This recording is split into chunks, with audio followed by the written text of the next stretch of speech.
Hey, welcome back, everyone. And today we're going to talk about resource management and why you're not scoring anything. All right, we're going to do a complete breakdown of objectives, missions, other relevant things in the world of Warhammer 40K. So get excited, stay tuned, and locked in.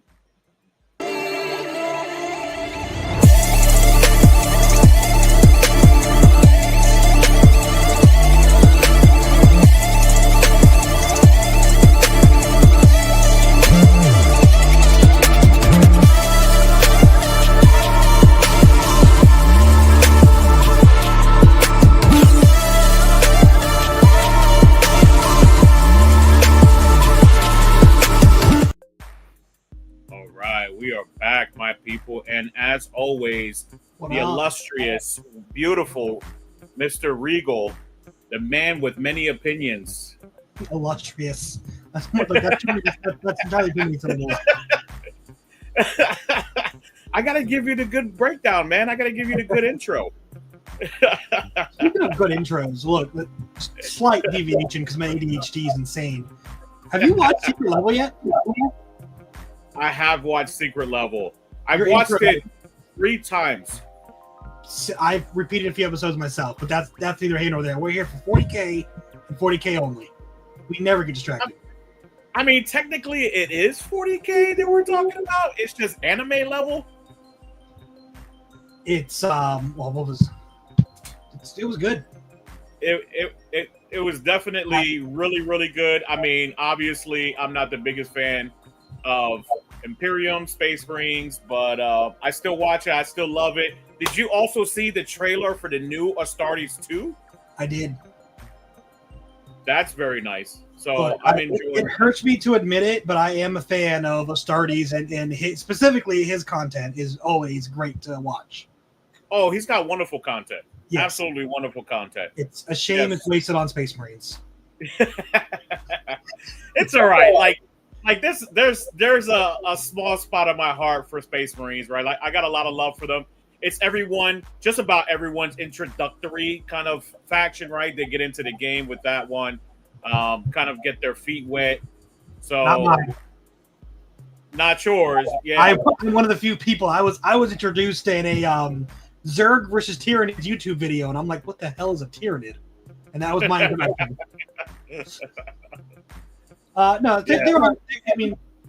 There is a reason Space Marines are the poster boy faction. They are cool on their own merit. I mean, they have a lot of options, right? There's a ton of options for them. Every option. Just about every single option.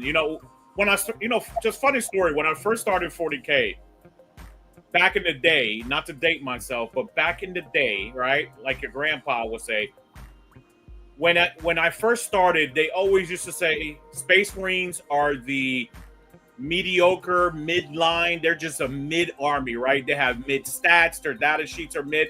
They're just a stat check, right? They're just mid-level, right? And ever since then, they just got stronger, and stronger. Their toughness has increased in a lot of their units. They get to re-roll just about more than any other faction. So you're telling me you don't want the 4-year-olds to hit and wound the Leviathan Dreadnought with 30 Space Marine bodies and the Iron Father Pharaohs combo? You're not about that? Not about that life, bro. Nah, bro. No, what's funny is that Space Marines even now in this meta are still very like middle of the pack. Like they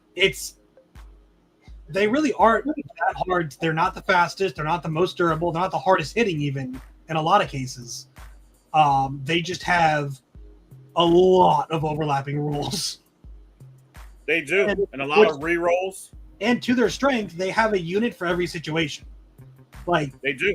They get past the salt and the jealousy. It's a very you can have a force of full bikes. How many armies can have a fully mounted force and be reasonably playable?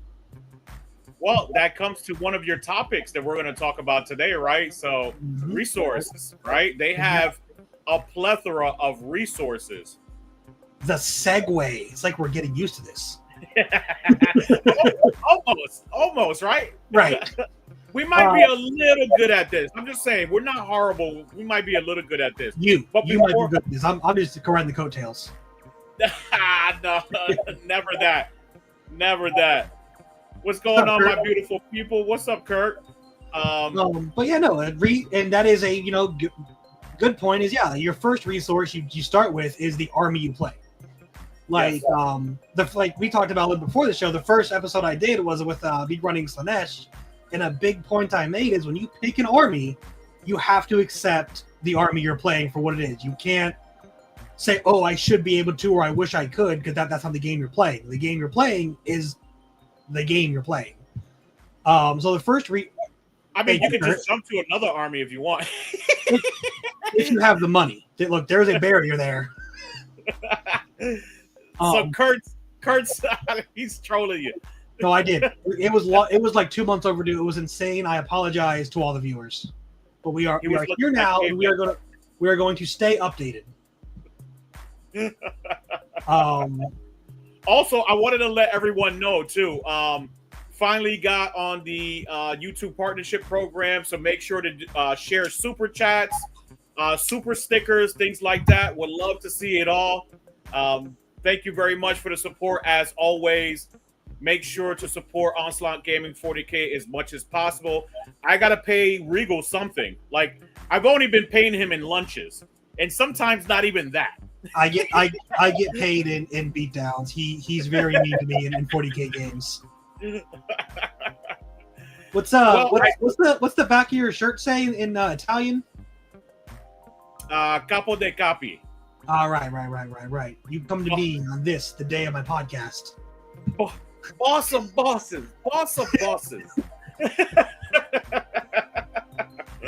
But there's a new club out there. Shout out to the Final Boss too, man.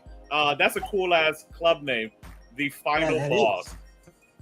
Yeah, they actually support Onslaught Gaming. They have the Onslaught Gaming on one of the shoulder pads. I forgot if it was left or right. Kurt, you're a real one. Kurt, you are our first one. I love you, baby. I love you. See now, can you even buy a beer for $10? I don't drink. I couldn't tell you. I barely do either. When I do drink, it's like whiskey, and those are like $60 and up. But thank you, Kurt. I love you. Thank you very much. I'm gonna have to plaster it. You know how they do, like at the bodegas or the supermarkets, put their first dollar bill they've ever made. Mm-hmm. He said in Thailand. Right. In Thailand, I could probably buy a fistful of beers. Well, now we just need $2,000 for the plane ticket. He's like, and pesos. PBR.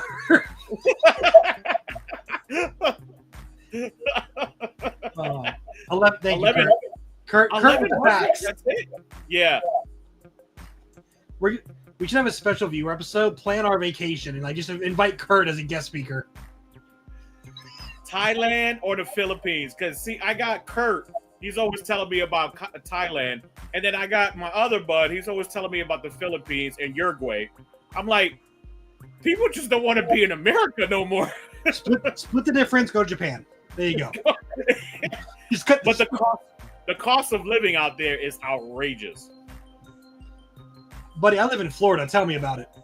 Well, I mean, compared to us, it's like, it's lightweight. So back slightly on Kurt. Thank you very much. You are a gentleman and a scholar. Yeah. But yeah, no, this is a topic that I've heard quite a lot, and I'm sure you have with your fair share of people you've talked to in circles you run, where people are like having a trouble getting decent scores, either scoring secondaries, holding primary for more than just their home objective, or both. It seems doesn't matter the mission. Some missions are harder than others. It doesn't matter the map layout. Some favor more armies than others. But it is, Tom, you are correct. It is 40K heaven. That is true. But there are things that I feel like I see people miss, and sorry, Kurt got me with that comment. That there are things that are overlooked or maybe taken for granted.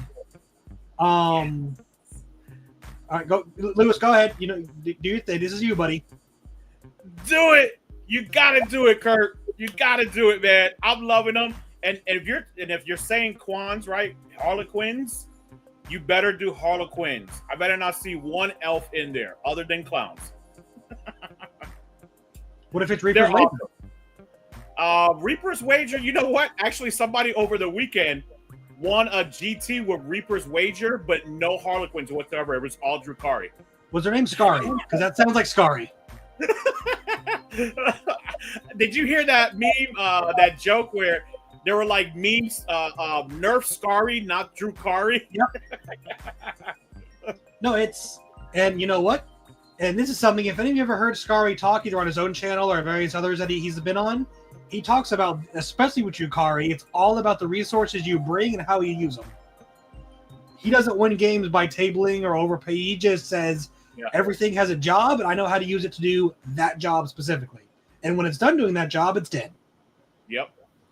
Go ahead, brother. Go back to the resources. I know we're getting thrown out. We're getting thrown out. We are having so much fun. This is great. I love it. I love you, Kurt. Thank you. Your first resource, like, you know, Kurt has commented about his quids, is the army you choose. Yeah. That informs realistically how you're going to play, because from there you go to a detachment, and that gives you your stratagems and possible enhancements you can take when you build your list. And like, just in those two choices alone, you narrow the field on what you can realistically expect to do. Like, you're not going to take a World Eater's force and put, 1,800 points of guns in it. That's just not a realistic thing. But in World Eaters, you have two detachments now, and one of them you could just choose to not take Angron. That's not the wildest thing, 30 Terminators, 18 Exalted 8 Bounds, how many spawns, it doesn't matter how elite or how swarmy a list gets, like orcs. Orcs can go from 80 to 100 bodies on a table in some vehicles, or hyper elite bully boys and squig hogs and only have like 9 units. Yeah. And it's it's super resilient units at that. Yes. And Kurt, I just signed you up. Sorry. Are you good? I put you on a wait list. Yeah, I got you on a wait list. And it's so all of that is before you even like think about heading to an event or a table. And Kurt, you are the master of segueing, man. I love you. You're 2 for 2. Keep going. Because the next resource you have is what are you playing? If you're just playing with a buddy and you roll a random mission, this is less important. But like if you're going to a GT, or like I'm looking at a team event coming up in April, I know the layouts and I know the possible missions, and now I know this word gets a lot of hate in the community, but it's not a bad word, I promise you. Tailor for that event. Like, one of the missions on a table is Purge the Foe, and my God, do I not want that as Tyranids. Yep. As if some of you, watched the show before, I hate Purge the Foe. You also but that's might know, though, right? Well, that's just army, right? Like Tyranids and GSC, like Forces of the Hive Mind, hate Purge the Foe. It is a very prolific member of the community was questioned on what GSC's greatest weakness was, and he said, "Oh yeah, Purge the Foe, easy." It's not an army. It's not a layout. It's Purge the Foe. That's the greatest enemy, and for Tyranids as well. Like, perfect question. You look at what's being run. So, for example, if you go to a tournament and the 3 missions, say it's an RTT or a 1-day GT with 3 rounds or whatever, and all the missions have something like swift action, stalwarts, and raised banners. Yep. You probably want Battle Line. Even if you didn't have it in there before, you're gonna want Battle Line because all the missions require it, more or less. What is it? Your favorite? The ritual and swift action. What's that, like K or O or something like that? The ritual is K, right? Yeah, and that you want Battle Line to go make those objectives. You want to get out, you want to get there early, and you want to start scoring your 5s and your 10s. Another thing is, like, if Purge the Foe is one, maybe you shrink up less nonsense units and put in a couple more durable things. Like if you're Orc, you take out that extra Gretchen and extra Stormboy unit and you throw in a truck. like stuff like that. We can go army by army. This is just kind of examples to give you an example of how do you tailor for a tournament. If there's a bunch of mission. Look at their missions, right? That's the first thing you want to do, like you're saying. And look then at also missions. Yeah, and layout. If you're playing a tournament that's like, we're playing layouts 1 in 7 because it's an RT team. We're just doing those 2. I drop an exocrine. I'm famous for bringing 3. I would go down to 2 because that's just not good sight lines for 3. I'd put the points into more gargoyles or something. Ritual is G and N, stalwarts and swift action on the second one. Yeah, so both like if the ritual's in there, especially if it's in there twice in like a 3-day event, you want battle line. That's how you would tailor for it, even if it's just taking out one unit that's maybe a liability or just doesn't really have a job in the context of the missions, and putting in that unit of troops or gaunts or basic battle sisters, fire team, whatever. You want to give yourself the most engagement possible because, and I can show you my personal scoring history if you want to see it. Games can be won and lost by those 1 or 2 points on banners, or getting that extra objective up because you had to advance to do it. True indeed. Or score cards. I'm sure some of you would, but you'd be surprised how many people I've watched screw themselves out of like a turn 1 cleanse or containment because they had to advance. And they just couldn't. They didn't have anything that could advance in action. Yep. Or the mission just doesn't let you advance in action. Like that's another thing is starting your unit. That's why infiltrators and scouts are in every list that have them. What's the orc character that can go up and down once a game? Snickrot. Yeah, he is great. As long as he's not attached. Right, but he infiltrates, so you need an early containment. Boom, he's got you. We need some sponsorship. We could be. I run 4 lictors, and I can tell you, I am not afraid to throw away 2 of them. If I got to go to an area denial, a lictor is 60 points in a loadout. Come get it. I got 3 gene stealers behind the wall. Zogrod MVP. Zogrod is very disrespectful. I've heard from this man over here. There we go. Him. The rude things you can do with Zogrod and some Gretchen. Yep. What was it like? He's good at applying pressure. First of all, he said orcs are best. Indeed. True indeed. Whoa. But Zogrod applies a lot of pressure. I won't do my official one. But Zogrod is amazing with Gits, right? That entire unit applies a lot of pressure. A lot of people, too, who play competitively using him or without using him really miss him, right? Because there's a lot of things that you can't do if you don't take them, which is another reason, another resource to take things like that, right? We're not going to delve into the particular units. We might talk about particular units here that we're familiar with or are our favorites, but he's really good. He's really good in those games as an additional resource to make sure you win the game, hold those objectives. That's one of the things that actually is a deficit for Harlequins currently, and I'm trying to figure that out. So if you're listening, Kurt, Harlequins find it to be a challenge to hold objective markers on missions like 4, 5, and 6 when especially when they're dead center and you got to hold it with those bodies of just T3. Even bodies of the Star Weavers, the boats that are just T6, they get picked off very easily. And not having sticky, unless you're running, I think it's Dire Avengers that actually have sticky. If you're not running any sticky, it's going to be a challenge.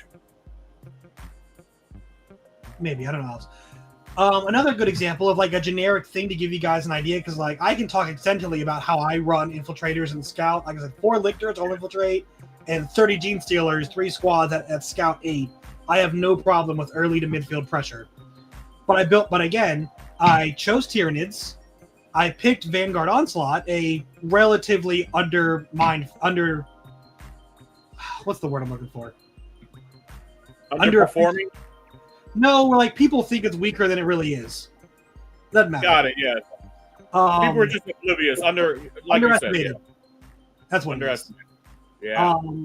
But a lot of people who play me regularly, close friends even, have questioned like, what do I do? You can move 32 inches if you need to. But something I hate that is a very good way, and maybe Harlequins can. I know Drukhari have been abusing this edition. Transports are a wonderful resource. Trucks, rhinos, venoms. Yep. What's the Harlequin transport? Starweaver. Starweavers. Wave serpents are going to be everywhere. Tauroxes. The Admech one. Scorpion? No, not Scorpion. It's the other one. Scorpius. Is that it? Yeah. The ones reroll wounds? Immolators are amazing. All these things say, hey, I got this metal can on an objective, and another resource you have is your movement, but I'll get to that in some basket weavers. Thank you, Zachy. That was I'm gonna call him that from now on. I'm not gonna remember Star Weaver. But you can put it on an objective and say there's one unit or two small units, or if it's called 11 2 5-mans, and say, great, you can't advance and charge, because that's not that common of a rule across all the detachments and all the units. So you're like, cool, I'm here, you can't get to me, you can shoot me, but then one or two more things pop out, and you got to expose another thing to maybe kill them. And it's forcing them to put more commitment, and maybe they do kill them. Maybe you do lose 5 points in 2 units. Well, then you accept that, but have guns ready to either come in or maneuver to punish them for what they had to commit for it.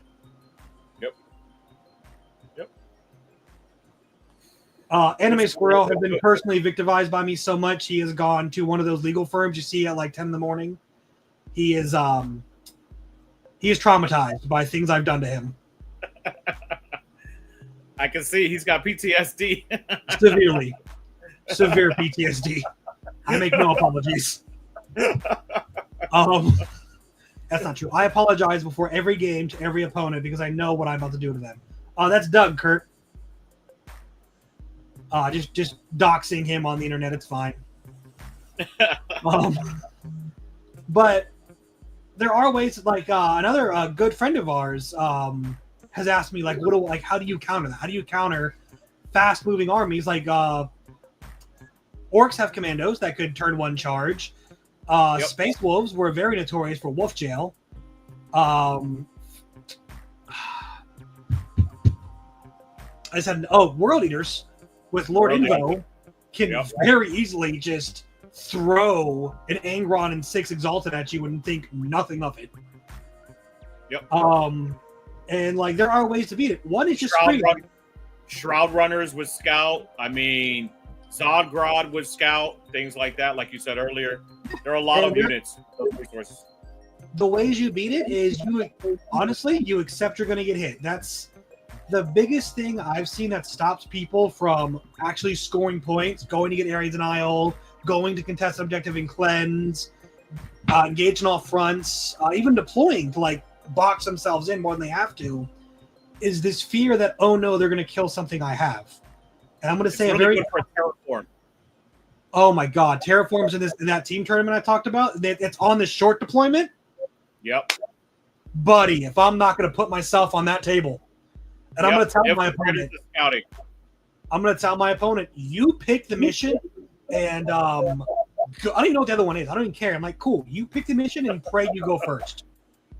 Because in Terraform, you're going to lose. I'm sorry, there's just no question. And if you go second on the other mission, you're also going to lose because you're not leaving your deployment zone. But there's ways to stop it. Like a good opponent could say, cool, here's my inner circle companion stretched out with a Judiciary to fight first. Yep. Charge him. And I'm like, no, I don't want it. I don't want it. Or Master of Executions with 10 Berserkers.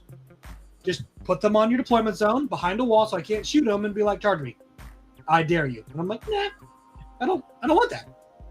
Like every World Eaters player I talk to include you, I've said, look, Master of Execution in 10 guys, then forget the Rhino. Like the Rhino's fine if you want to put the points in, but like just take him. Just take him, put him behind a wall, put 2 spawn out. If they can't turn one charge you and say, cool, my squad are here. You can try and shoot them, but they're tough as can be. And you can charge them, I'm just going to heroic. And then you're dead. Caesar was like, spawn just don't work for me. I can never make up a four up field no pain. I was like, yeah, that's like me with 2+ Terminators. I just can't make it. I don't know why. It's just a plethora of just ones when I try to make armor saves for Terminators. Just one. It's just snake eyes. Caesar is a liar. Those spawn have bullied me in the most disrespectful ways. I put a lictor into him. The lictor did 0 damage, and they killed the lictor. And I'm like, why? What is happening? Or like I threw Broodlord and some Gene Stealers, and I killed one, and then like they killed a couple Gene Stealers, and I didn't kill it again. Then it killed the rest of the Gene Stealers, and I was just hitting Broodlord. And I'm like, what the fuck? So, but I think it didn't affect the grand result of the game, which I guess is what he's saying. But they have been very rude to me in the past. Your spawn have been rude. I put 2 Execrates into your spawn, and they just don't die. And I'm like, why? And they just heal next command phase. Every command phase, they just heal again. Thank you, General Slaughter. No, I'm familiar with the rule. on the way to the Gateway Open last year, I kept like, no, Fort. You're like, I can take the spawn out. I'm like, don't take the spawn are awesome. Why would you even say that? Yeah, true. And I kept it. But again, that's a resource. There is something to be said for durability. Like 15 Deathwing Knights was popular. 18 Wraiths was a thing for a while. You yourself took 4 2x2 spawn and what was it? 18 Exalted Ape-Bound in that list with Angron? And then a Lord of Skulls? 15 and then like 15 and 2 units of 3 regular Ape-Bound and then Lord of Skulls. Still, that is some 2x6, 2 Exalted Ape-Bound, Angron, Lord of Skulls, and 2x4 spawn. No one's going to get through that at any reasonable amount of speed. No one did. You got best general. And it's like you said, it's the amount of resources, right? So when I looked at the list building, I said, I want more units. I want more resources to be able to hold objectives, to kill units, things like that. So this has been a lot of, generic stuff. And Tom, you are the master of, you've taken over for segueing. By end of game, no orcs left. That's true. I could show you guys pictures of the end of most of my games, and I have like 2 or 3 lone ops, maybe a Biovore, maybe an Execrete, that's it. Like my army is dead. But my score is like 85 plus most games because I just I trade it for points. Like me and Anime built a Sisters of Battle list, and I call it the Stay Off My Lawn list. It's Bringers of Flame, and instead of going to your opponent and killing them in their territory, it's drawing a line halfway across the battlefield, using the terrain you have, and just filtering out your units split up by immolators, having Vol in like a crucial sightline point, and possibly heroic intervention if it's like layout 1, where you can do that, or 7 or 8. And just saying, if you cross to my side of the wall, I'm going to kill you with prejudice. Yep. And which is good list building. Yeah, that's good for I list think we building. ended up at like 21 units after Immolator split stuff. It's like 21 drops. Wow. Yeah. And it's just a matter of like, you're going to die. Accept it. You're going to lose Sisters. You're going to lose Dominions. You're going to lose Immolators. And I forgot where I heard it from before, but someone said it back in 8th edition when I had no idea what I was doing. And I didn't listen to this advice. But I listen to it now. That's what's important. You got to grow. Is have an idea of what your order of loss is going to be. Yep. There are some games where I save, like against Tau and against Guard, I save my Lictors as much as possible because I know they cannot deep strike closer than 6 now. And in Vanguard, and this is the reason why I play Vanguard, if I have 1 CP, you're never killing a Lictor by trying to deep strike because I can shrink the lone op to 6 inches and you have to come 6.1 away. And if I have 3 CP, it's unkillable. I won a game that should have been a draw at an event because a Space Marine player drove a Gladiator Lancer, up to shoot Death Leaper. I reactive moved 6 and then shrunk Lone Op, finished Sabotage in their deployment zone, and then got onto an objective bottom of 5 to win the game. And she was flabbergasted at that. And I'm like, but that's CP management, which I know we're jumping along a lot of things here. There's a lot to resources in 40K. My God, 40K is a lot though, right? So the only resources you can't control is what your dice rolls are going to be. Yep. Most of the time, and what cards you're going to draw. Like, sure, you technically can't control what mission you're playing and what layout you're on, but you can know going in. Most TOs, well, the only TO I follow does, but round one, mission blank, and the layouts are going to be this and this, so that you have a general idea of what to prepare for. You don't need to practice on table 5 if table 5's not going to be there all weekend. Don't do that. There's no reason. And so, like, you can control how far you move. Just last week, or the last 2 weeks in a row, I did H, O, and L, supply drop, hammer and anvil, terraform, crucible of battle, and take and hold and search and destroy. Which is what we talked about before, right? Just taking out the purge the foe, changing the dynamics of the game and making it more unique to list building and holding objectives. So you don't have to worry about having these MSU units or having to kill something or being the more powerful army and killing things and then losing because of that reason, right?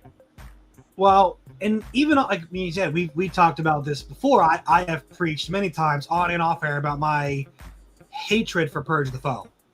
It is a army hatred. I don't hate it when I'm playing Slanesh or Necrons. I'm going to be transparent with y'all. Playing those two armies, I'm like, Purge the Foe, let's fucking go. Yep. But in Tyranids, I'm like, oh god, this sucks. It is army specific. It is specific. Yep. My game plan as Tyranids, my resource is filter stuff into you, make it as annoying as possible for you to interact with the board and me, and still score points. In Purge the Foe, the and me part goes away and the mission goes away because by killing me you do both. So 2/3 of my plan goes down the drain. Now, to that end, I have never lost a tournament game of Purge the Foe in Pariah Nexus. Or even Leviathan for that matter. Because I've put so much thought and practiced it. The only mission I've practiced more than Purge the Foe is Mission A Layout 1. Just because that's the basic, if someone wants to learn something, slap that down, it's fair for everyone.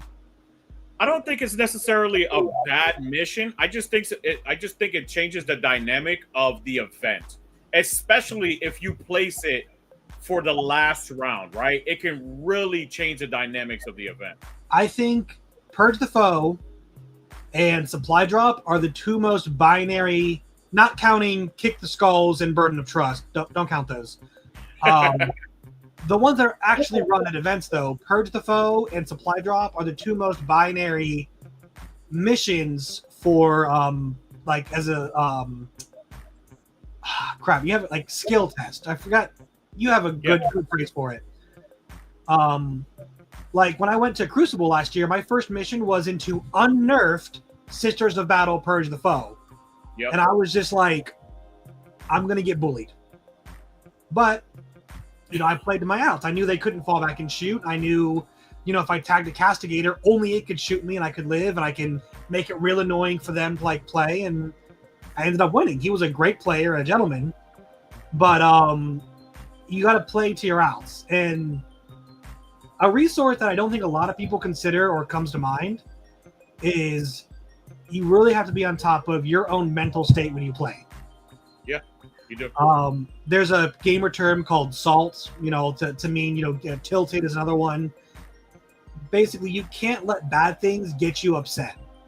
We've all had games, we don't generally blame dice, but there have been games where the dice have just not been in your favor.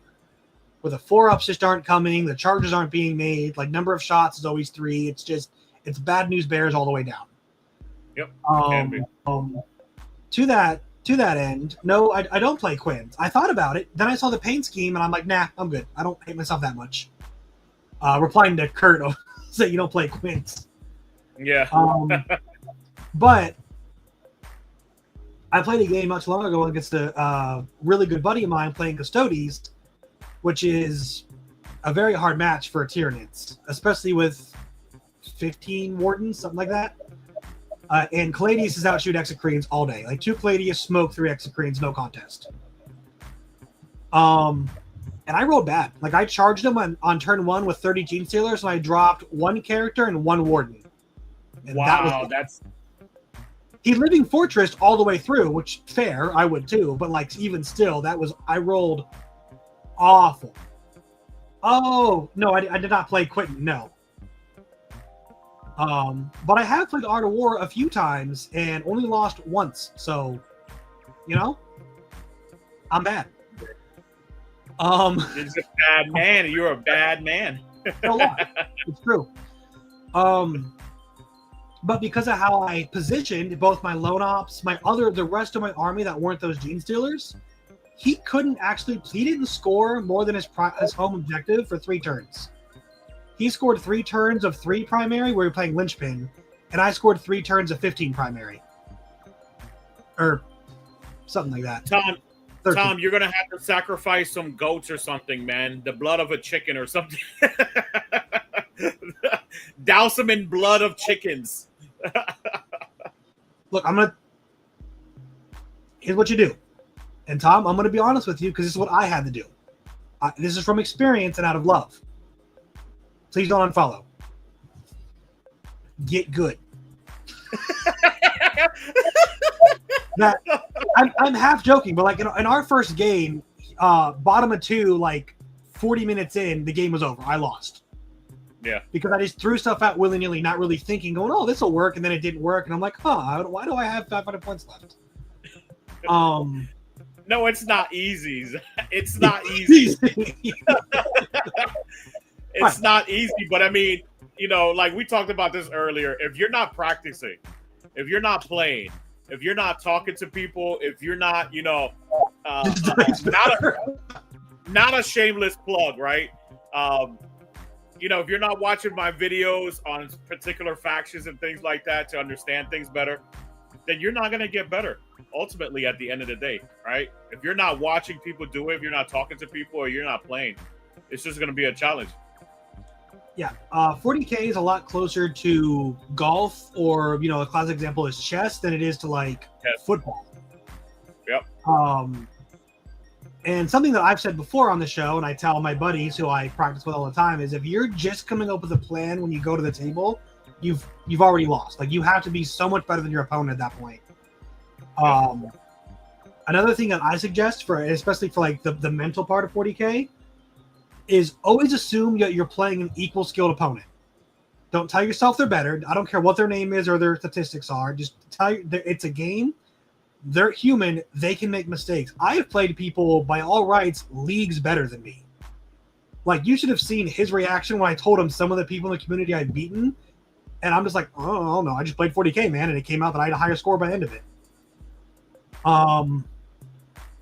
Kurt, I think TTS is great for practice when you can't get real games in. I use it myself.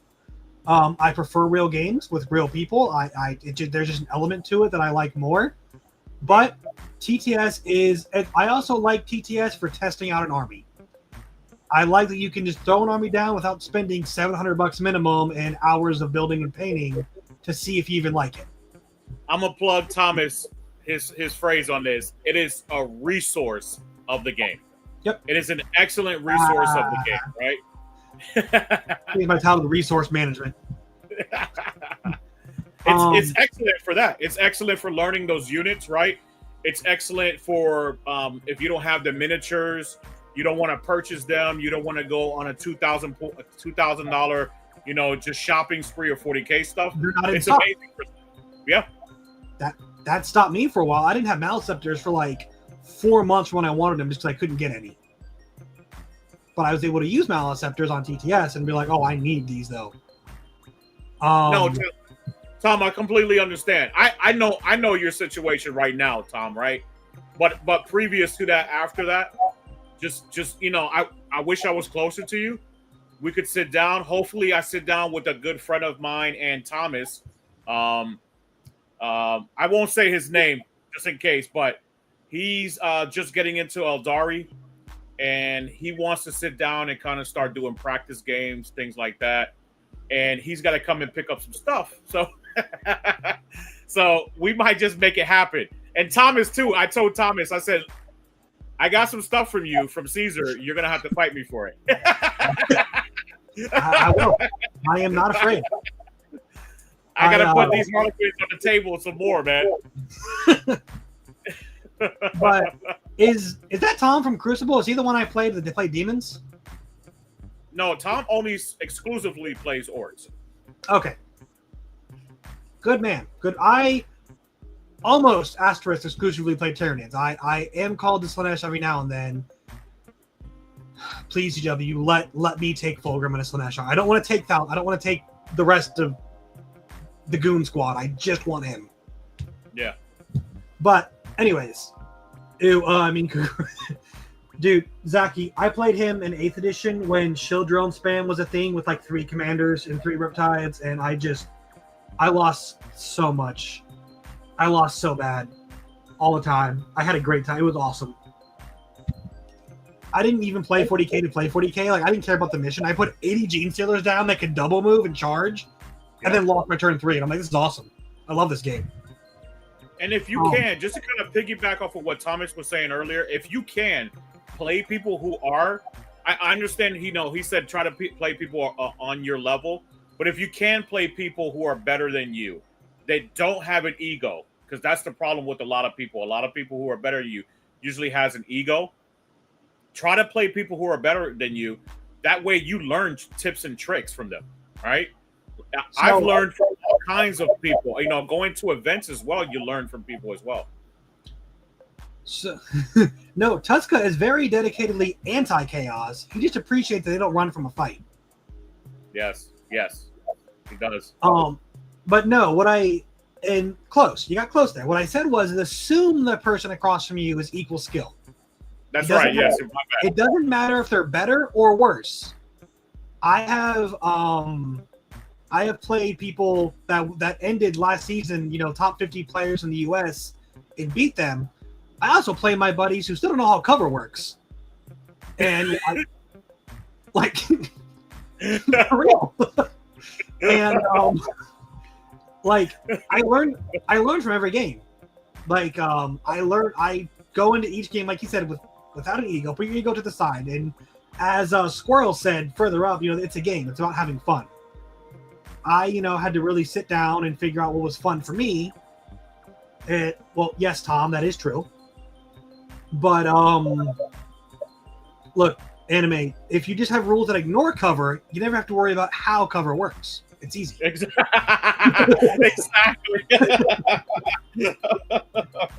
Bro, do you even want the light? Come on. He didn't call you out by name, but now we all know. It actually wasn't him, funnily enough, but we're glad he volunteered. That worked out perfectly. he took that one. I'll jump on the grenade. But yeah, anyone who has TTS, feel free. I'm in the Discord. I'm on the Facebook channel. Feel free to hit me up. I don't have a lot of free time, but I'm down to get a game in. There's a lot of opportunities for that. Go to events, play against Thomas, right? I believe we have to pay the bills real quick. We do, brother. Thank you very much. I'm glad you caught that. So we're going to jump in a quick commercial break. Make sure there's a lot of people who are watching. Make sure you're liking, all right? Sharing it with people so they can subscribe. We'll be right back. We're going to do this commercial break. And introducing Warhammer Station, your premier destination for Warhammer 40,000 and tabletop gaming accessories. Whether you're a seasoned veteran or new to the hobby, Warhammer Station offers a curated selection of high-quality products to enhance your gaming experience. Warhammer Station offers Warhammer 40k MDF terrain. Elevate your battlefield with intricately designed terrain pieces, including the Pariah Nexus terrain set, crafted from durable MDF to bring your games to life. Warhammer Station also offers gaming tokens.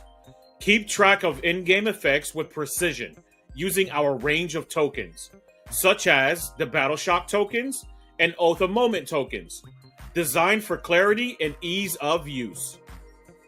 Warhammer Station is dedicated to delivering exceptional products and service to the gaming community.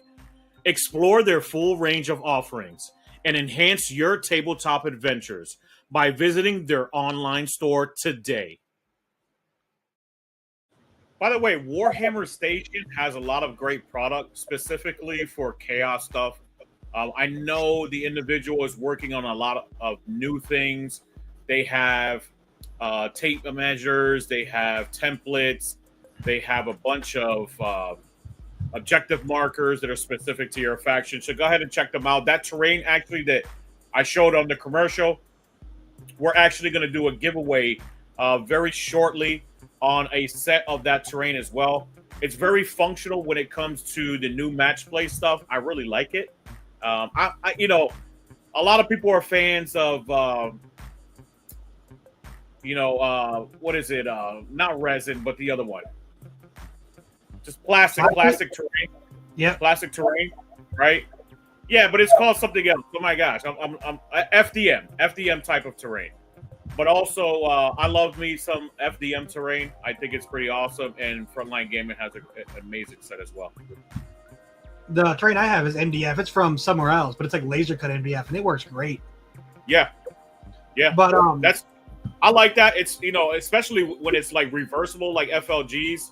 Oh, yes. Oh, it's nice and thin, right? And it's particular to like my role in the world of Warhammer 40K as a TO, head judge. You want things that are thin so people can fight through it, so you don't get that weird, I can't fight through this.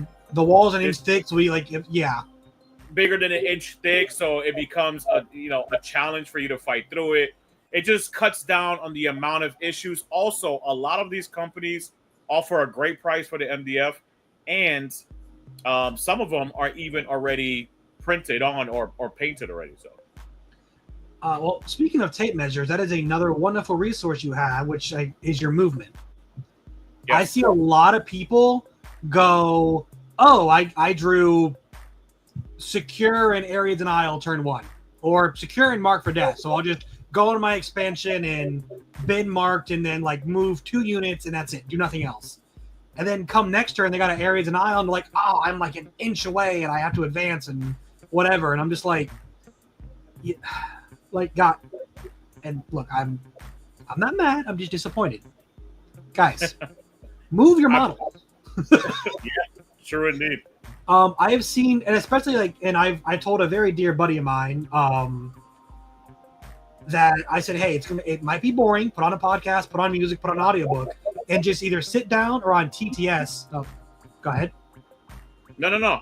Go ahead. I was just putting it up. I was just going to say thank you very much, Kurt. No. I like his next comment and the implications that come with it. I know. It's like not everything. Nothing else was good. Just the terrain.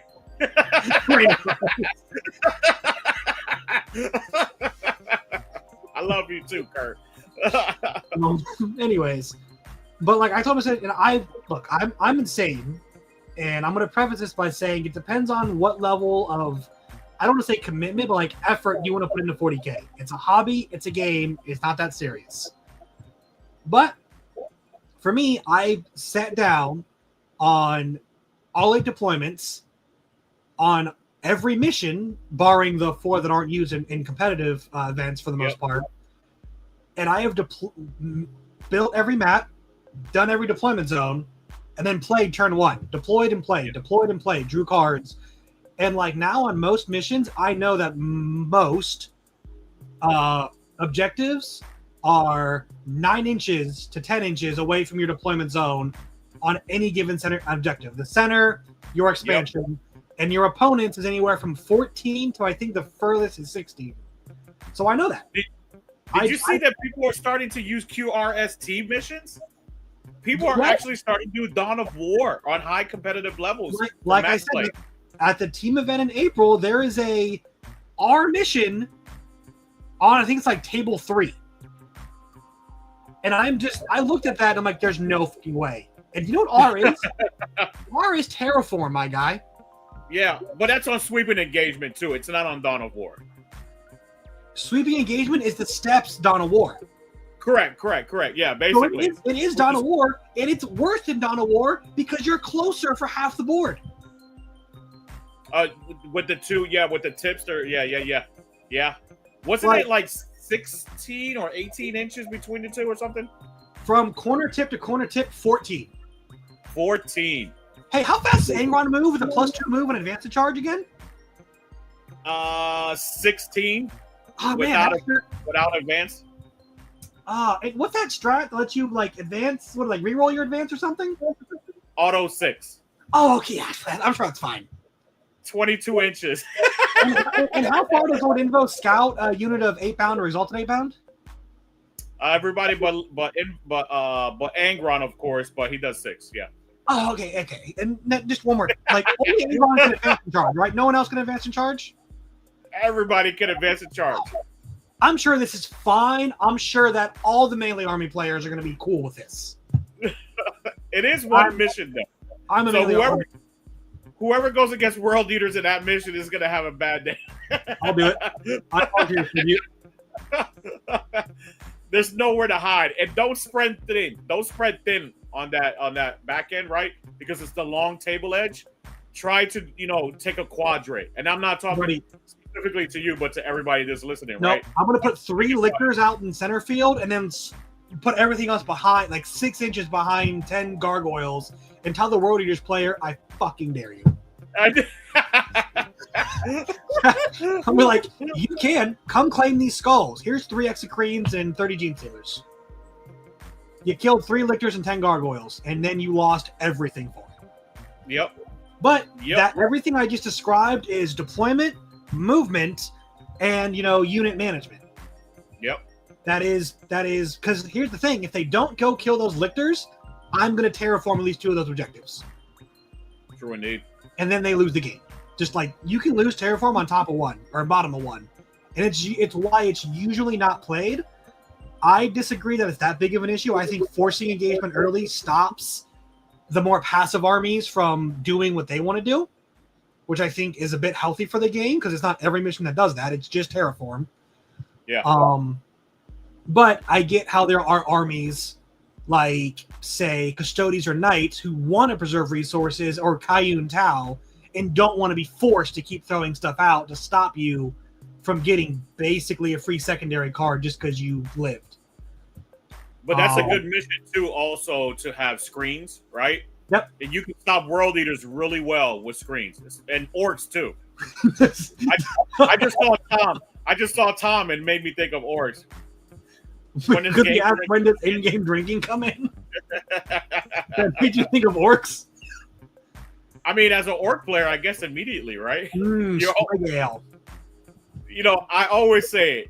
Orc players are some of the nicest, sweetest, like most chill people on the planet. I don't know if it has anything to do with life green and them being green, and the green of things being synonymous of chill, right? But they are. They really are.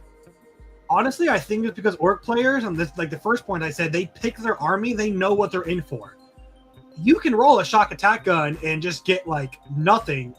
You could also roll a shock attack gun and just kill Mortarion for no reason. Yeah, you just did, and that's the life of an orc player.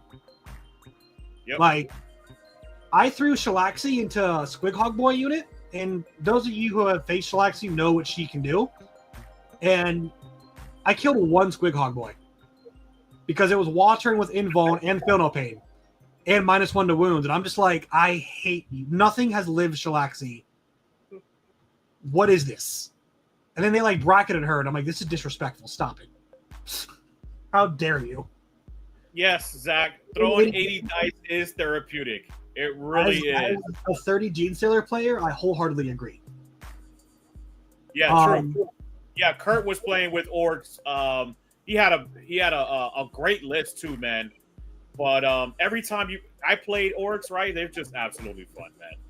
Yeah. It's one of those things, man. It's like it puts you in a certain mood that it's absolutely fun. On one end of the spectrum, you have orcs, and on the other end of the spectrum, you have the Imperial Fist Space Marine detachment. It's okay. I can make those jokes. Only their one fan will be offended. Wouldn't it be angry Marines though? Wouldn't No, it be people- happiness and anger? Or is it happiness and sadness? No, the opposite of happiness is apathy. And that's what the Imperial Fists have. They don't feel anything but duty. Even their planet doesn't have seasons. It's totally locked. That's their lore. They're just there. Stoicism. True indeed. Stop at death guns, 3d6, and roll triple ones. Yep, no, that. Yep, Oh exactly. my gosh. Yeah. See, But, once again, resources. Get new dice. That's a resource. Hashtag not sponsored, but Baron of Dice, we could be. Yes, it could be. Yes, it could be. Speaking of which, we have a big sponsorship year with them, man. Baron of Dice.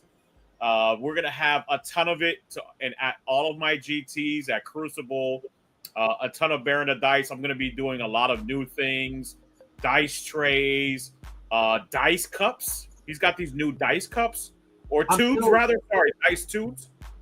From like Onslaught 6 or 7, when you gave away the dice from Baron, like those singular ones, and that Slanesh die, I still use my CP die to this day. Nice. And people are like, how do I have a Tyranid die? And I'm like, because they don't look as cool. What do you mean? Like, it's Slanesh. It speaks for itself. All right. See you, Kurt. You have a good night, man. Thanks for hanging out. You're a real one. Take care, brother. Thank you. Thank you for the support, as always. Absolutely. But, and those are things, there's a lot to think about, and it can get overwhelming. Like, there's a lot on this episode. Like, oh, I got to, your army, your detachment, what enhancements are you taking? Do you want to bank CP like me? By turn 3 or 4, I try to go into every opponent's turn with 3 CP, just to threaten a reactive move and shrinking of Lone Op. Yep. And just telling them, look, I can do this. I don't use it in most games. Like, full stop. My opponents hear that, and like, I'm not going to go for it. You're just going to get that objective, and I'm going to kill everything else over here. And they do. And then I score, and I'm like, cool, thanks. And then, movement, there's, like, the thing about orcs is orcs are very dynamic. And on here, I've talked about tactical brigades scaring the crap out of me because they have, the more resources you have, the harder they are to manage, the Elder episode, but also the more play you have. And this is where stuff like being a faction expert really comes into play. Like, I have played you, a dedicated World Eaters player, and, even playing my best, still, like, lose by 30 points. Like, it's just, what you're doing, and it's hard. I got to find new ways to get around it. I play people who are learning World Eaters, and I trounce them, and I'm like, what is happening? Like, I know, like, this isn't how this works. Same with me. I play people who play traditionally very disadvantageous matchups for me, and still win. And that's not, that's not a brag. It's that I've put the effort into what are my bad matchups. I don't need to know how to beat, the lowly, like, old guard, index guard. I didn't put any time into thinking how to beat. I knew how to beat them. Yeah. Actually, I'll tell you another resource that is really underrated and underutilized is player hospitality. True indeed. There's something that I learned from General here that it's called the nice guy tax. And apparently it's like Murphy's Law, where if you remind opponent of a rule they had that they didn't use, it doesn't change anything. The case here was a guy overwatched a monster with Eradicators, and he didn't reroll anything. And I'm like, hey, buddy, what's your rule? He's like, oh, right. And he rerolled it and still got nothing. And that's the day I've done it at events. And, like, I'm going to be very clear to not mislead anyone here. No one ever owes you a take back at all. But in my experience, if you play by intent and give your opponent reasonable takebacks, they said they were going to charge this and this, only charged one and went into the fight phase, as long as it doesn't change the board state, saying, hey, do I mind if I charge this? Generally gives it to you when it's your turn, and you're in your 13-step master plan, and you skip step 11, they're normally like, hey, you know what? You gave me this. It doesn't matter. Now, the two key things here are, one, you're not owed that. They can choose to just not for many reasons. They could just be an ass, or it could change the board state.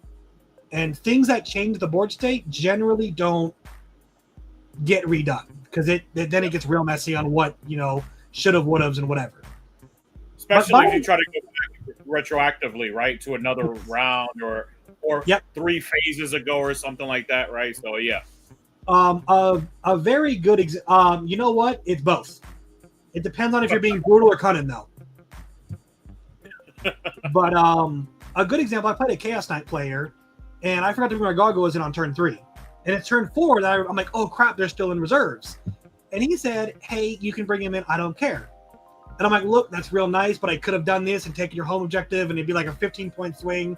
They're dead, that's my bad. He was very gracious and would have let me do it, but it would have completely overhauled the tempo of the game. Yep. There's other games where I'm like, hey, I forgot to bring this lictor in. Do you mind if I just put him in my back corner behind my home objective? It's not going to change anything. He's just here. I don't want him to die. And I've had many opponents go, sure. I wasn't even worried about it.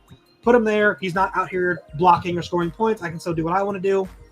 Or some people are like, hey, I'm actually going to deep strike there. You can put him over here instead. I'm like, you know what? Deal. It's a case by case, but God, this is confusing. Preaches all the time about what do you call it? Do the opposite of what you think it is. So exactly. If it's left, it's right. And if it's back, it's front. Like it's a 360 JavaScript. No, player etiquette. That's what you call it. Yes. Player etiquette is a very useful resource, not to game the system, but to play an honest game. Because as General Slaughter said, 40K is complex. There is a lot of moving parts, and now in 10th edition with rapid ingresses and reactive moves and multiple chances to Overwatch, it gets real iffy real fast. So playing a little bit slower and a little bit more gracious with intent in mind and how you'd want to be treated if you were in that situation I was on stream against a very high level player, and I made quite a few mistakes. I'm going to be real with you. My first time ever on stream. He was very gracious to me and gave me many chances. Some I took, some I didn't. Because at a certain point, I'm like, you know what? I'm just messing up and I need to do better. True indeed. Yeah. And that's why, just kind of on your point, Zach, right? Help people out. If you understand their rules, help people out and also talk about your rules as well. Like, that's something I do a lot. Yep. When I play all of these games, especially when it comes to Harlequins or something that's new.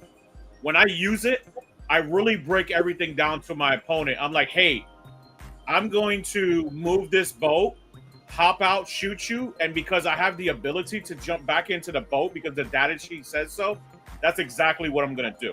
Yep. Also, if you're ever in close combat with me and you fall back, I will move potentially 13 inches away from you.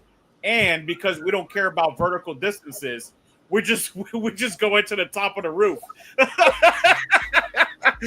So not only it's fun, it's true. It's true. This is the exact thing you want to, because they're like, oh, I'll fall back and shoot you. And you're like, cool, yank behind a wall 12 inches. And you're like, what the fuck just happened? Like, oh, right. You don't want to say, oh, that's my rule after you did it. You want to let them know, hey, if you do this, and you don't gotta say this is my master plan. Like I said, my reactive move, I say, hey, I can do this. If you X, I have the option to Y. And then regardless, they get to choose.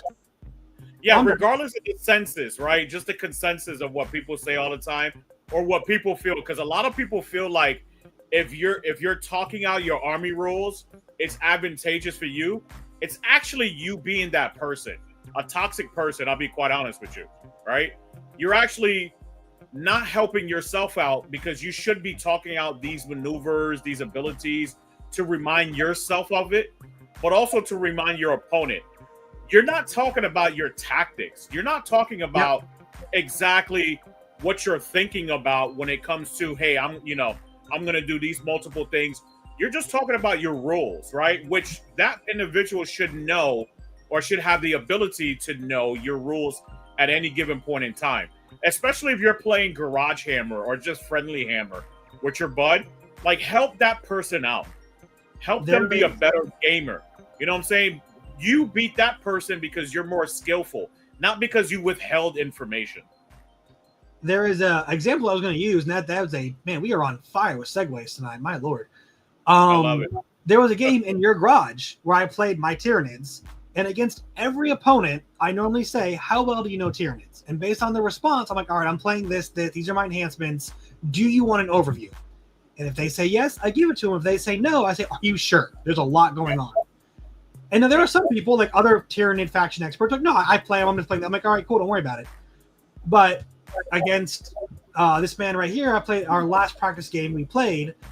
I just skipped that. I'm like, he knows, he runs events, he does this, blah, blah, blah. And we get like to turn 2 and he does something, and I go to reactive move. He's like, oh, you can do that? I'm like, yeah, it's strat. Like, yeah, you know that. And he goes, oh, well, I wouldn't have done this. That's actually a gotcha. And I'm like, oh, I'm that guy. Because I just assumed, and not trying obviously to screw you over, but like and from that point on, every time someone says, oh, I do, and I'm like, you know what? I'm just gonna tell you anyway, because, and without fail, every time I've told people who said they know, they in fact don't realize. They don't know. And even or still, they're not thinking about it, right? Because they have a million things going through their mind. They have all their rules, which even the most basic, the minimal, like knights have a lot of things going on at any given moment. Like, even though they interact with a lot less of the game. Yeah, Tom. True indeed. But still, right? Still, if you encounter an asshole, you want to kind of try to mitigate that by digressing the entire situation and be like, hey, man. And this is why, Thomas knows this. Regal, the man with opinions, he knows this. When I start games, there's like 5 things that I preface before the game, right? I just like, hey, I play by intent. I want to have a fun game regardless if I lose or win, right? I'm not here just for the win. The win is just a caveat on top. But also, let's not be dicks to each other, right? Let's talk about things. Let's interact. Let's actually communicate with one another while we're playing this game out. That way we both understand exactly what's going on. Yep. That way there is no gotchas, no moments for that person to be an asshole, because you already started it before the game started, right? So you preface it before the game even starts. And personal philosophy of mine is, if a gotcha moment comes up, I always strive to rule against myself. Like, unless it's a very obvious rule that my opponent is breaking, like advancing and shooting with units of assault, like not that. Yeah. But a good example is a friend of mine we were playing a game, and he had his models right up against a wall. And so I advanced my Gene Stealers out to charge them, and I stopped, like, wait a minute, this guy's pretty good. He knows what I'm playing. We've done this before. I'm like, hey, buddy, did you mean for these guys to be on the wall? And he goes, oh, no, they're actually an inch away. And I say, okay, because my charge like a 3-inch charge at that point. So he repositioned him a little bit. He's like, you can go ahead and redo your Gene. So no, I'm still going to advance, try and charge them. Like, I think, like, I could have put him back. It made my charge like a 7-inch charge at that point. And I'm like, you know what? I'll just take it on the chin. I should have asked before I moved. I'm committed. And so I rolled back on my. I said, you know what? Instead of redoing my move, I'll just stick with what I was going to do. Take the new charge distance, call it a day. Yep. I failed the charge, and he just killed my Gene Stealers in the middle of no man's land for no reason. Yeah, that's kind of a weird one, though, right? Yeah, that's almost one that you kind of want. It maybe, and not blaming you, right? But that's a weird one, because you've kind of staged and positioned to do what you were going to do against that unit, right? Yeah. So that could be a feel bad for you. Yeah. And got you moment, right? It didn't feel great, but I would much rather, like I said, he did give me the option. Yeah. And I'm full transparency. It was greedy. I really wanted the charge. And I didn't want to move back and re-roll my advance, because I already rolled the advance. I got that wasn't going to change anything when they, whatever. But I'm like, you know what? It's fine. I knew him. I knew him as a player. I knew that he wasn't going to make the mistake of giving me a free charge, because it was like layout 6 with the 2 diagonal objectives are right there by the second objective, and mine were there, an inch from the wall, and then he moved up, and I'm like, there's no way you just like gave me this. I know you. Yeah. It was fine. It was a practice game. If it was a tournament game, and he said I probably would have, because I failed that charge in the death sentence. But in a practice game, like, you know what, I'll take it. But there's other things, like the team event we went to in November, your event. I played a Death Guard player who was his first time playing them, and he kept forgetting Mortarion ignores mods. So there was a time where he failed a battle shock test, because that's what I do, is rain battle shocks down. And he rolled. He's like, "Oh, I need a 6," and I rolled a 5. And I'm like, "Look, as much as I would love this, you ignore mods, my guy.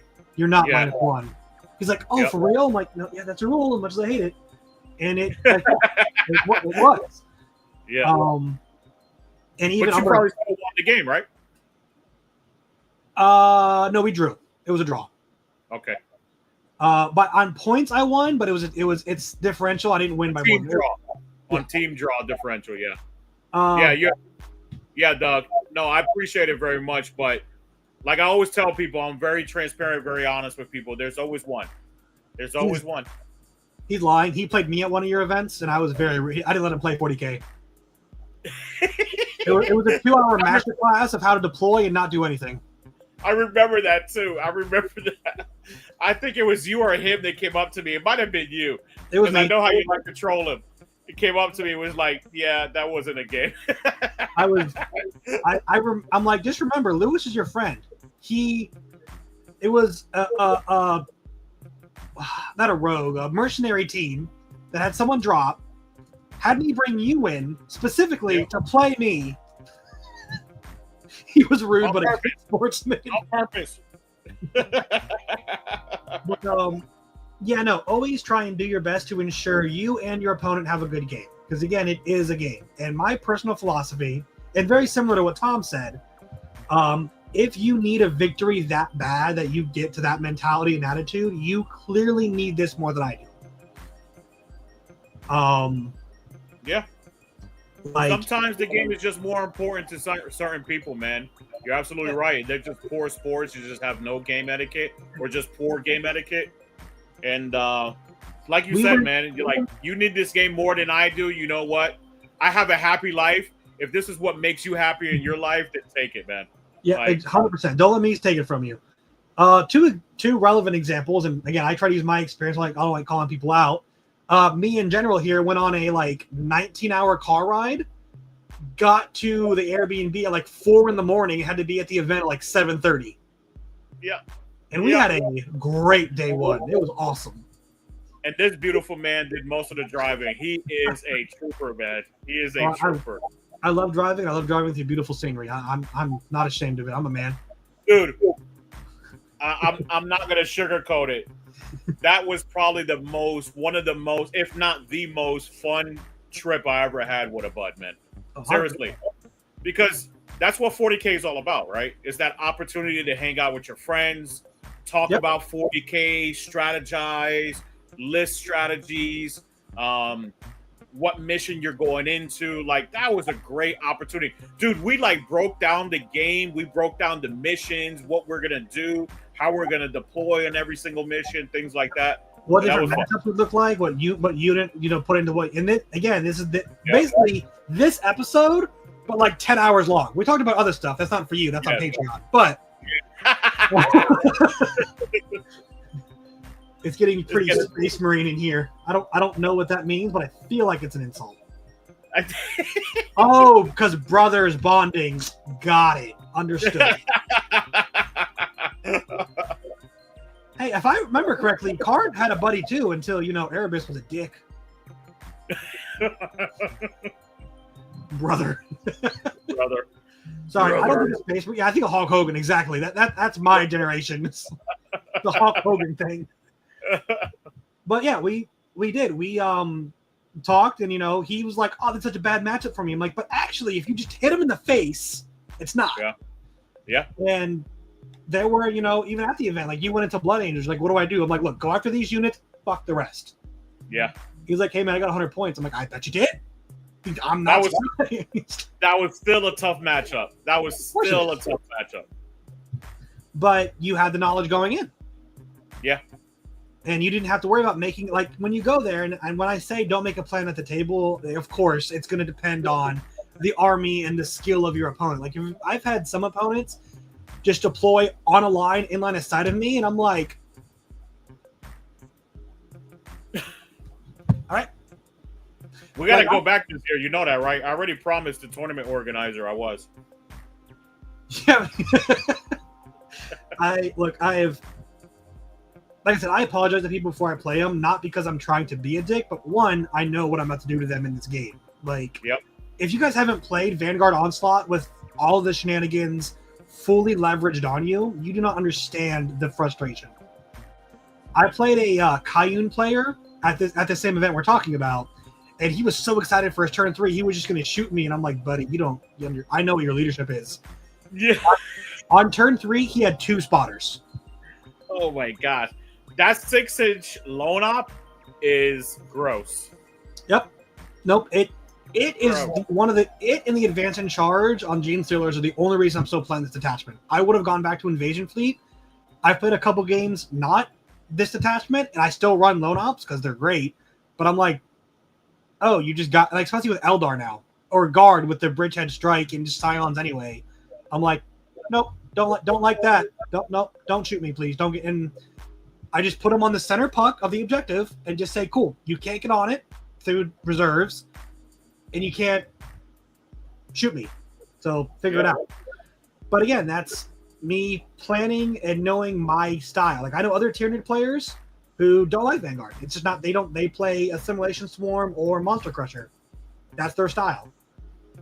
Something I talk with Anime about. For Anime is my roommate. He asked me what I would do, and I tell him, like, yeah, if I was playing this army, I'd run it this way, but that's my play style.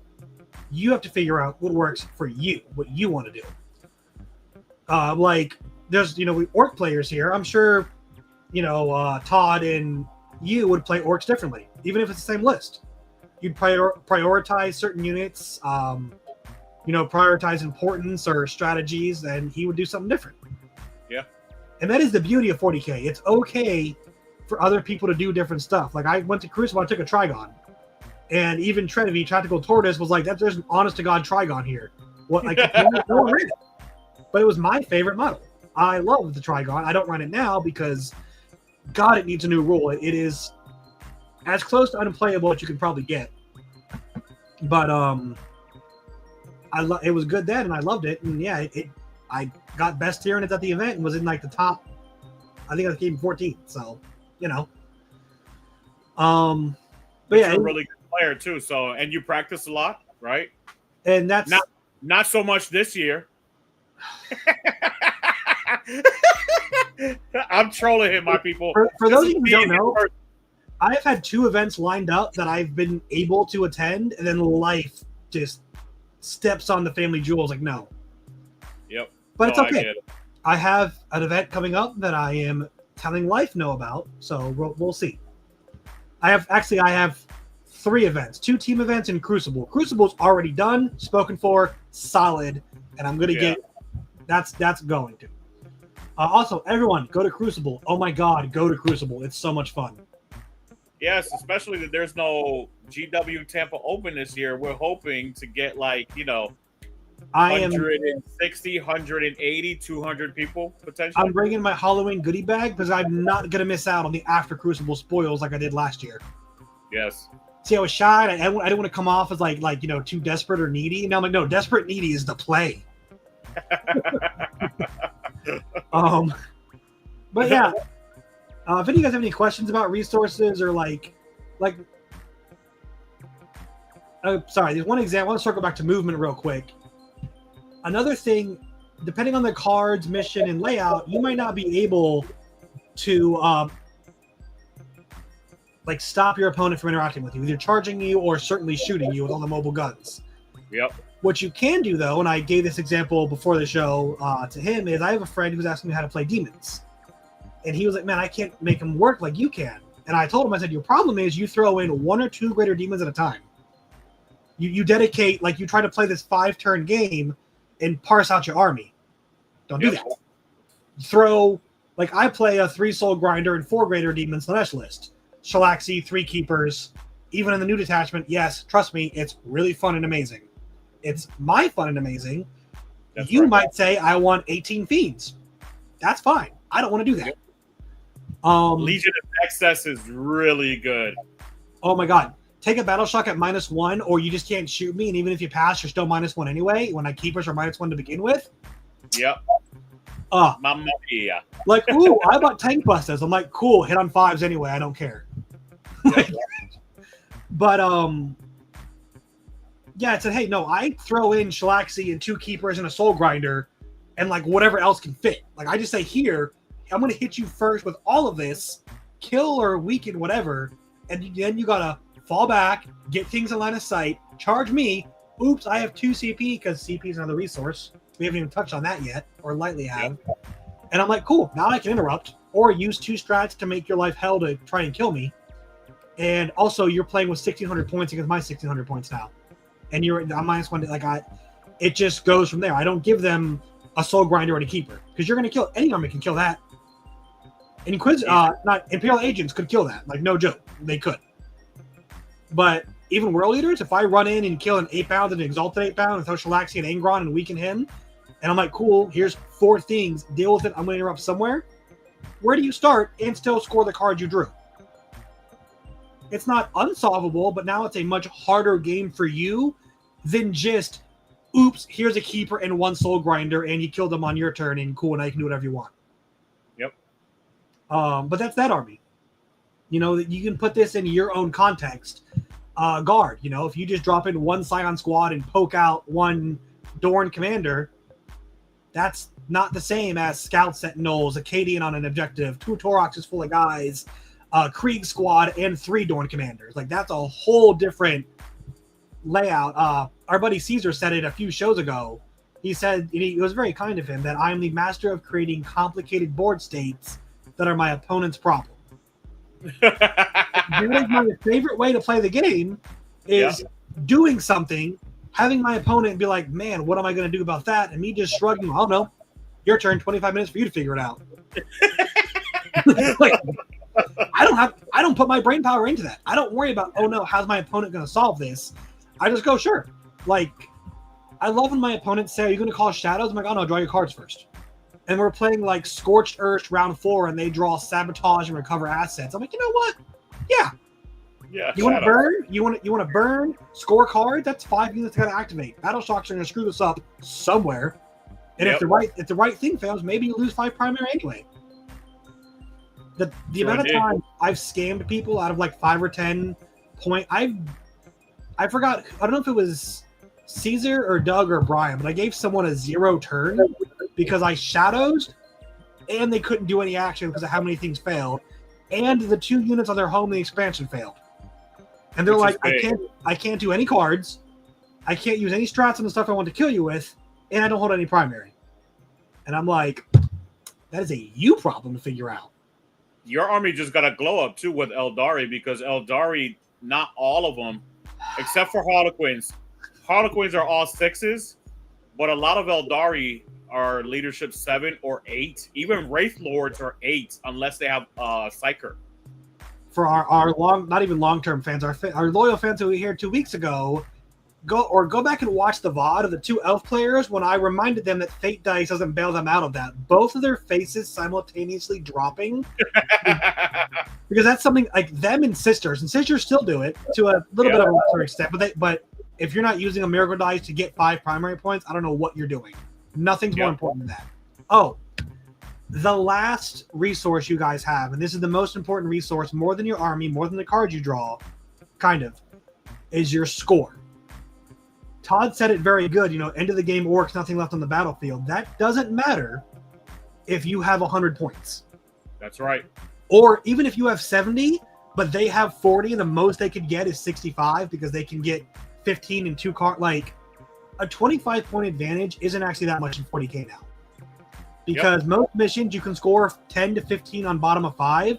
And if they draw containment and extend battle lines, for example, for 11 secondary, that's 26, they win. Yep, that's it. Yep. Or secret mission in cards, 20 points, and 2 cards for like 3 and 5 for 8, 28, they win. Yep. So like, and that's a good thing. That is not a bad thing. There were days in 40k, I'm sure Lewis remembers them, I do too, where you were 40 points behind, there was no point in going to the last round. You just can't win. You were just playing for tournament points where you end up. Yep. A very good thing about 10th edition is you can almost always come back to an extent. Now, if you're 70 points behind, all right, let's be realistic. Yeah. But even like I said, a 20, 25, 30 point deficit is not impossible. But also, like, I end the game with almost always under 300 points on the field. Like, the last game against Anime, I had 4 Lictors and Biovore. Altogether, that's like 230. But I That's threw my my Harlequin's army, looking up. Yeah. but I won by like 28 points or 22 points, something like that, because I just kept feeding him to him in a way that he had to deal with them while not optimally scoring anything. Even primary, like for 3 turns, I gave him a 5 on primary. I lost all my Gene Stealers and Gargoyles and Warriors doing it. But hey, the game ended. Yeah. So that's the last resource is your score and the most important one. You know, we cover a lot, but like just a quick bullet point review. You know, be at peace with the army you pick. Be at peace with the rules you're going to have access to. Pick an attachment that's going to complement your playstyle. It doesn't matter what the pros say is good, what net lists are. If that's your playstyle and it works, great. There was a while where Unending Swarm was the best Tyranids list in the meta, in the Tyranid meta. And did really well. I haven't even built an Unending Swarm list. I can't do it. I accept that. Yep. Like me right now with Ghosts of the Webway, people are like, Ghosts of the Webway is nothing, and Devourers of Your Need is the best. I'm still going to make it work. Yeah. And that's your limitation. Like, that's what you want to do. And that's me with Slanesh Demons. Like, even with Legion of Excess, a lot of people are taking, or the other ones are taking a unit of Plague Bearers because they're a cheap battle line that's sticky objectives. I'm a purist. I don't want Nurgle. I don't want them. I don't want Nurglings. I don't want Plague Bearers. It doesn't make my list worse. Objectively, yes. Do I care? No. We're here for the Dark Prince and Dark Prince only, and we just stick to it. So are you going to get the official Dark Prince when he drops, the EC, the Emperor's Children? Because I'm buying into that army. I'm buying the Primarch, and that's it. Got it. Because you want the Primarch collection. And then I'm buying the other 3 Primarchs. Yeah. Fulgrim looks so beautiful. He does, and I am going to obsess over painting him. There will be very little airbrushing, and there will be no aquarium gravel on the base. Which means all glazing. I'm going to take 2 weeks to paint it. 2 months. I'm going to hate myself.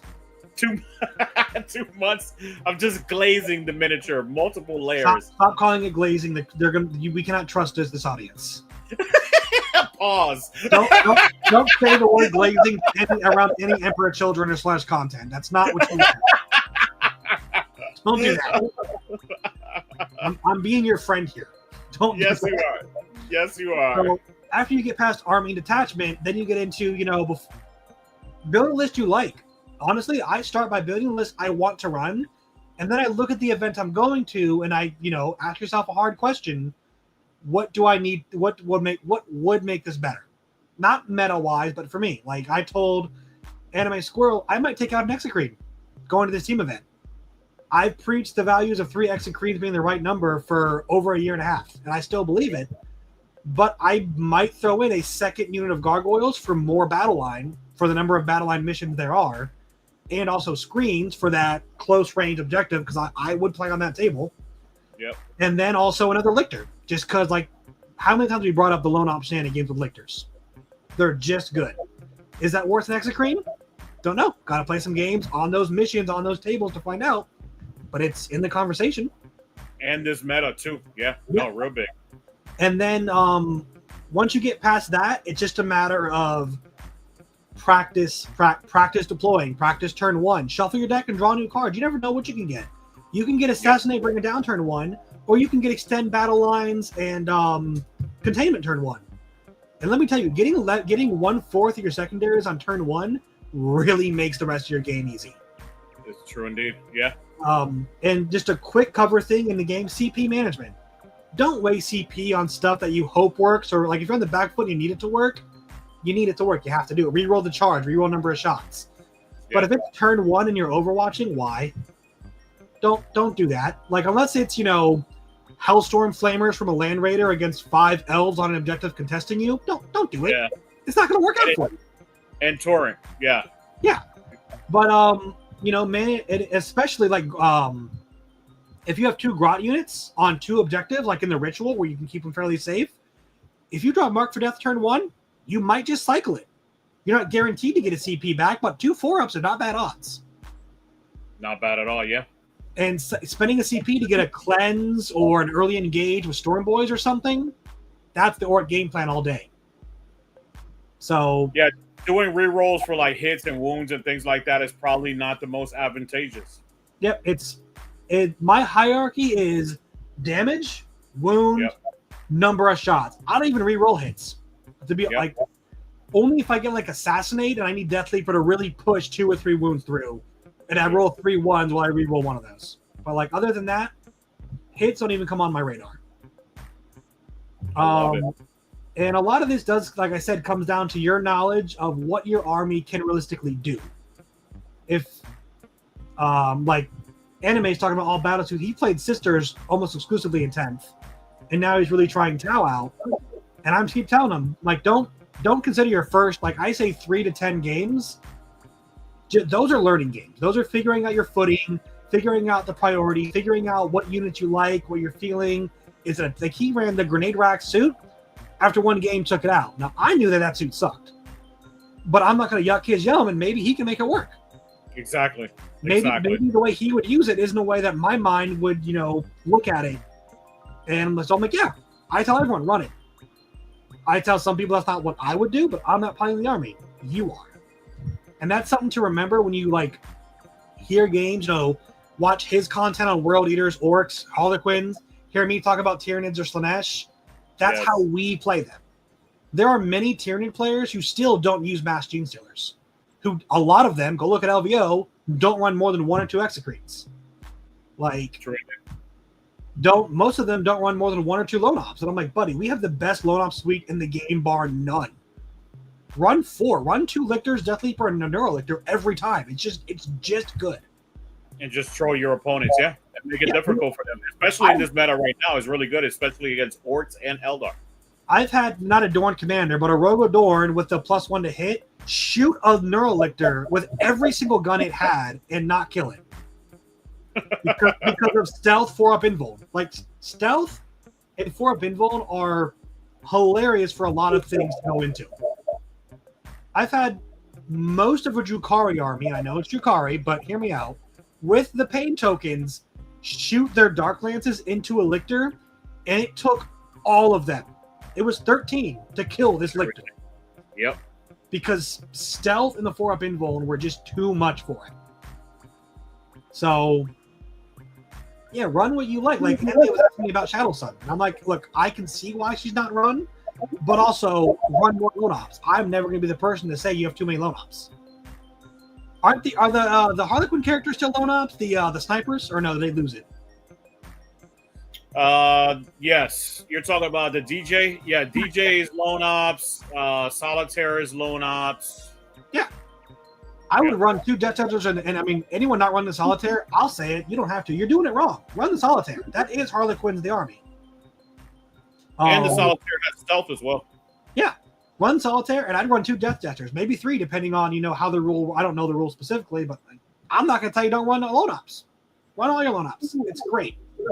Don't run 3 Ghost Kills. They're way too expensive for what you get. Run 2 Ghost Kills and Shadow Sun if you're going to run that. Or maybe run 3. I don't know. I'm not you. 3 of them in Monka that it can advance and still shoot you and then charge with Tank Shock is actually pretty funny.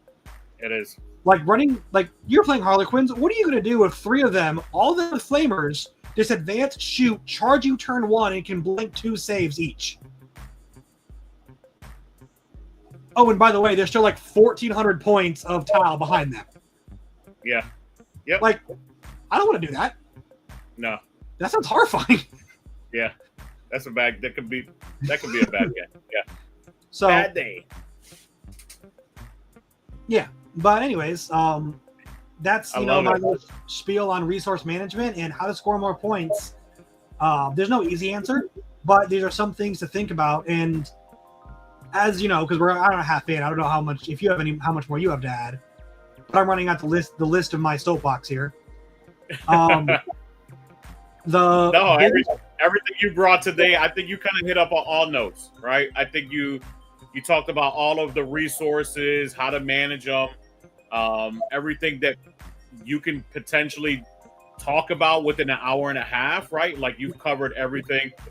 It takes a lot more, it would take coaching, it would take hours of just practice and multiple games, things like that to really understand it.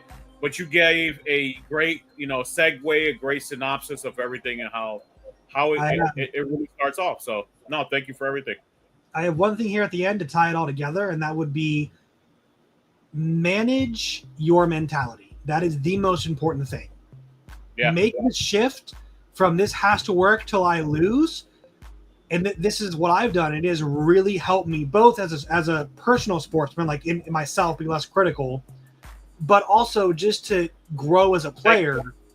Thank you, Tom. I love you, baby. Sorry. Yeah.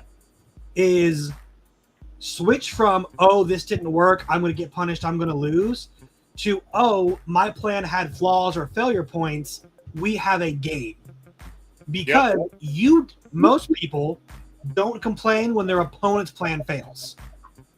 When I unload 3 exocrines into a Riptide and it lives, Anime's not like, damn, he should have died. That sucks. I'm upset for you. If I charge 30 Gene Throws into Angron and you live on 2 wounds, you're like, now the nails are really burning. I should have, right? So when it happens, fun fact, the sweep with rerolls to hit, sustained, and rerolls 1 still leave me on average with 2 Demon Tailors and Broodlord. It's actually kind of, unless you spike 6s or I really fail averages, it's actually kind of funny. I did the math earlier, but no reason. I'm not worried about World Eaters on Terraform on table. That's fine. I haven't thought about it. And that's me using my resource of time and game knowledge to play out other armies that I want that table in that matchup. Yep. But just keep in mind, you don't need everything to go your way all the time. Because if that happened to you, I promise you would not like being tabled on top of 3. No one likes that. Top of 2 is worse, but yeah. I've been top of 2. That was a great game. My opponent was absolute gentleman. He's like, I'm just going to kill you. I'm like, that'll be fine. He's like, no, you're going to die. And I died. He saw how I deployed, and he told me in the very beginning. It's him, by the way. But yeah, just go and go, okay, I'm going to charge. On average, I should kill you. Maybe overkill you. And like, you lived on 1 wound. Well, you still can't fall back and shoot. And if you fall back here, he's not, like, you still have play. The game is still dynamic. You can still go forward that next turn and just kind of adapt rather than sinking into, this sucks. My game's going to be bad, because I can promise you, every person I've ever seen give in to that feeling of dread has had a bad game from that point on. Yep. So that's my last little tie together thought and kind of thing. If you take anything away, take that away. No, I love it. Thank you. Thank you, Regal, for sharing with everybody. So we're going to wrap it up right here and there. Once again, appreciate Regal for everything he brings to the show. Much love. All of you who are still watching all the way to the end, make sure to like, share, subscribe as always. Continue to watch us. We do this every 2 weeks where Regal is, having all the opinions in the world, and I'm just sitting here and listening to everything he's saying because I love it like that. But make sure to continue to watch us. Hopefully we have some Tyranid stuff. Actually, we talked about this last time too, which is your fault. We need some more Tyranid stuff, some more demon stuff. I know we have some Tyranid players out there, some demon players, and whatever your next faction is going to be. I think you were starting to think about something, but I have Necrons. I just don't play them right now. I played Necrons across most of 9th. That's right. Because Tyranids were not. I don't like rules that are better than I am, so I kind of stepped away from the bugs in 9th after a couple games. Because I realized I wasn't winning, my rules just would not let me fail. And that didn't feel good to me. No, it wouldn't. Look, if nothing else, I will have Tyranid content at the end of April, beginning of May. I don't know if I have a chance before that, but I will. And then also, it'll hopefully be a whole different meta. At the beginning of October, I'll have more Tyranids data for you. Well, maybe I'll get you in here because you did so well at the team event, and we'll talk about that. Oh, I'm going for best Tyranids again. I don't even know if it's going to be a thing at the team event, but I'm going for it anyway. It is. It'll be a thing. Whoever's on my team, I'm sorry, you're getting thrown under the bus for my glory. That is not all true. If you know me, I am the man to fall on the sword for my team because I prioritize a good time over personal glory. He's a great leader too. So have a great night, everyone. Thank you so much once again. Good one, guys. Thanks for joining us. Yeah. Thank you. Onslaught Gaming 40K, where victory is just a strategy away. Take care. Good night. Love you all. Strategy, another resource. Yes.